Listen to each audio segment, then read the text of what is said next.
Olá, amigos.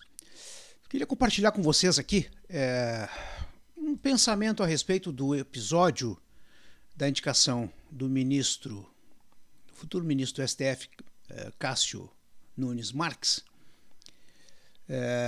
Qual é o significado dessa escolha por parte do presidente da República, né? E inicialmente eu comecei pensando que o Bolsonaro já está demonstrando, não é a primeira vez que ele demonstra um certo fraquejo no cumprimento de algumas das suas promessas de campanha, principalmente das mais importantes, né?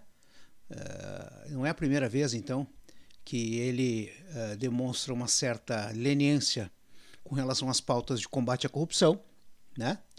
E inicialmente a gente tem a impressão de que a indicação, digamos assim, extemporânea deste cidadão para a cadeira do ministro Celso de Mello, certamente, ou quase certamente, desembarca das suas ideias mais importantes em termos de promessas de campanha, né?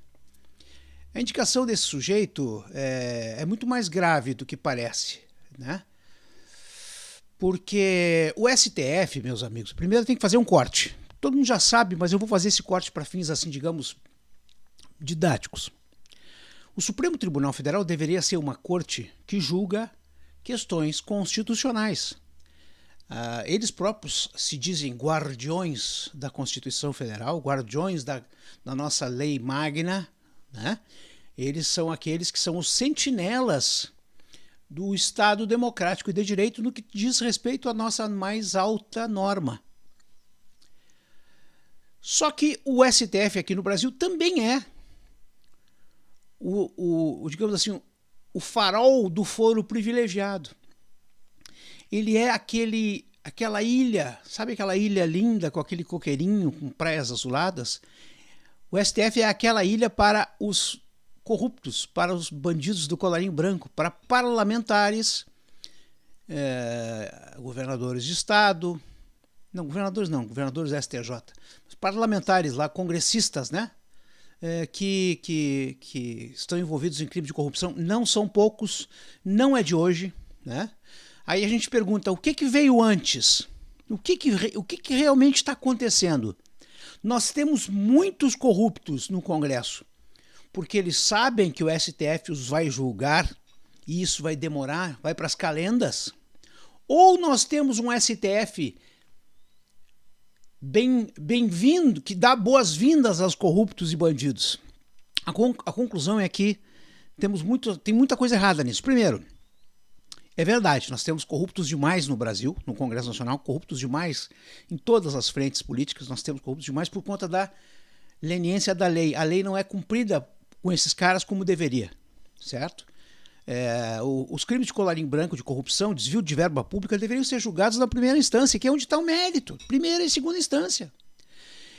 Mas como eles fizeram uma Constituição burilada, mexidinha, eles sabem que eles vão parar no Supremo Tribunal Federal. E aí, como é que pensa o parlamentar corrupto? Quando eu for parar lá, porque eles já não pensam assim, se eu vou parar lá, não. Eles pensam assim, quando eu for parar lá, eu tenho que ter um juiz amigo. E aí é que está o começo de todo o grande problema. E por quê? E aí a gente entende por que nós temos que derrubar dois, digamos, monólitos do nosso problema como país. Primeiro, nós temos que colocar na cadeia aqueles que forem considerados culpados em segunda instância por crimes, seja de qualquer natureza. Você tem que parar na cadeia. Mas não tem cadeia, não interessa. Amontoa. Desculpe. Vamos resolver um problema, depois a gente resolve outro. Aliás, eu acho que se resolve automaticamente. Vamos lembrar a Papuda? Quando a Papuda quando começou a se falar que muito bandido ia parar na Papuda, o que aconteceu na Papuda? Obras e mais obras de melhoria. Eu não me importo com as obras de melhoria nos presídios. Não tem problema, nem nas penitenciárias. Mas isso só vai acontecer quando esses caras forem parar lá, entendeu? Então, primeira, julgamento em segunda instância, prisão após condenação em segunda instância. Isso tem que ser quase que cláusula pétrea. E segundo, nós temos que acabar com a impunidade. Mas como é que a gente faz isso? Com um movimento muito simples.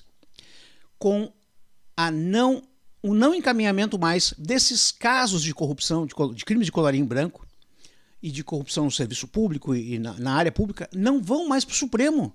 O senador pega roubando, vai para a primeira instância.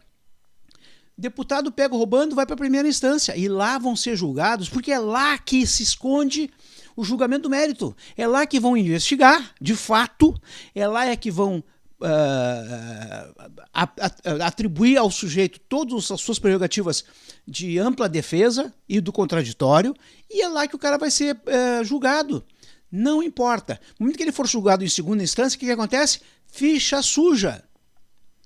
Ou prisão, dependendo do crime cometido. Entendeu? Se é uma maneira de afastar esses caras da vida pública, é fazendo com que eles tenham temor à lei. Mas como é que eles vão ter temor à lei se eles têm um Supremo Tribunal Federal do jeito que está?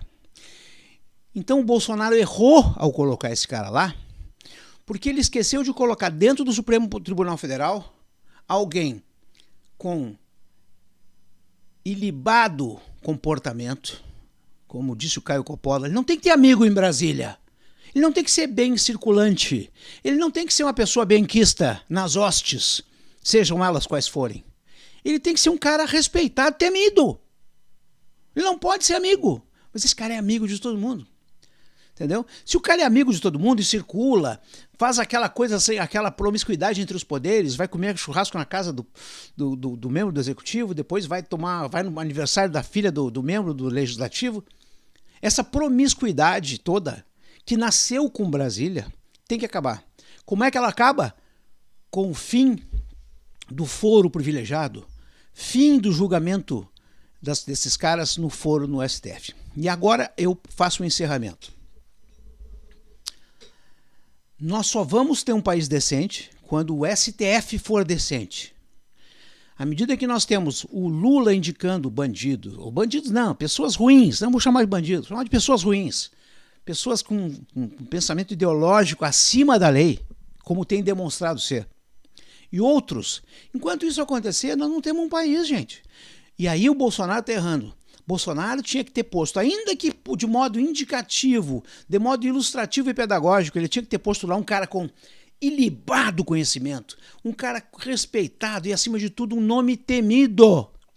Ele tinha que ter posto lá, mas e a governabilidade? Dane-se a governabilidade. Aí sim, dane-se a governabilidade. Porque se a governabilidade está dependendo de um nome heterodoxo para o Supremo Tribunal Federal, então dane-se a governabilidade. E se o Bolsonaro não consegue governar, depois de ter 58 milhões de votos, ele não consegue governar, eu acho que ele não merece mais 4 anos.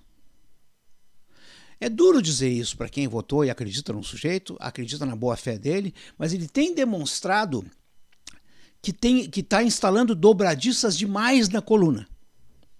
Dobradiça demais na coluna, enverga e daqui a pouco não sobe mais. Entendeu? Então é isso, gente. Não há dúvida que as nossas prioridades como país não vão ser atingidas nesse mandato. Não vão. Por quê? Porque nós não vamos ter um Supremo Tribunal Federal que nós precisamos, porque o Bolsonaro não vai nos entregar. Ele vai botar daqui a pouco um evangélico até demais. Não adianta evangélico. Eu quero um sujeito probo, capaz, temido pela sua competência. E aí até tira o chapéu pro Sérgio Moro. O Sérgio Moro era um cara que ia criar um novo standard dentro do Supremo Tribunal Federal, apesar de ser um sujeito que demonstrou uma certa, digamos assim, indisposição com a vida política. E é isso que eu quero. Eu quero um juiz indisposto com a vida política. Eu quero um juiz que cuide da Carta Magna. Eu quero um juiz que zele pelo país. Eu não quero esse sujeito que ele botou lá. E Deus queira que apareça alguma coisa que não permita que esse sujeito assuma a cadeira do Celso de Mello. Porque vão trocar 6 por meia dúzia não adianta nada. Aliás, vão trocar 6 por 4. Porque tirar o juiz aquele chamado pelo Fausto, pelo Dr. Saulo Ramos, chamou o Celso de Mello de juiz de merda. Então nós vamos trocar um juiz de merda, prolixo, rebuscado, por um sujeito amiguinho de todo mundo, que toma tubaína com o presidente, segundo ele próprio. Não dá. Então, Bolsonaro, toma jeito, ok? Toma jeito, porque senão tu não vai ter outro mandato.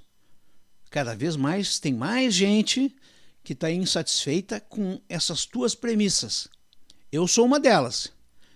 E eu não estou sozinho. Até logo a todos. Um abraço.